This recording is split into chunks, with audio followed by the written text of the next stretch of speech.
নিজেকে বড় আফসোসের আফসোস মনে হয়। জানেন কি জন্যে?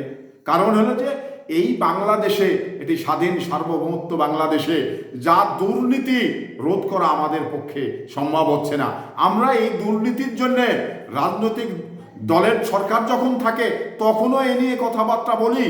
এখন মানে রাজনৈতিক সরকার, অরাজনৈতিক সরকার ক্ষমতায় রয়েছে, তাও কিন্তু আমাদের কথা বলতে হচ্ছে। মানে কাকে আমরা বিশ্বাস করতে পারবো, কাকে এই বাংলাদেশের দায়িত্ব তুলে দিব? যাকে তুলে দিচ্ছি সেই কিন্তু এই বাংলাদেশটাকে মানে দুর্নীতি করে, লুটপাট করে একেবারে মানে শেষ পর্যায়ে নিয়ে দাঁড় করাচ্ছে।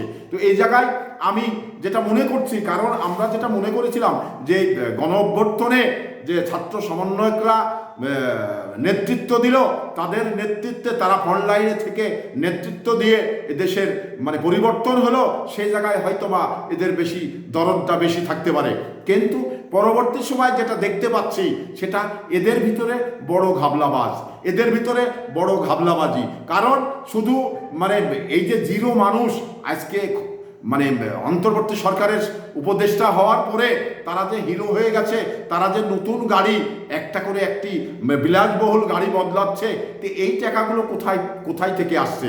যেমন ঢাকা শহরে ইতিমধ্যে একটি গণমাধ্যমে তথ্য এসছে, সেটা হলো যে এই সিটি কর্পোরেশনের যে ওয়ার্ডগুলোতে প্রশাসক নিয়োগ দিবে, সেখানে একটি প্রশাসক নিয়োগ দিতে 50 লক্ষ টাকা দর হাঁকাচ্ছেন।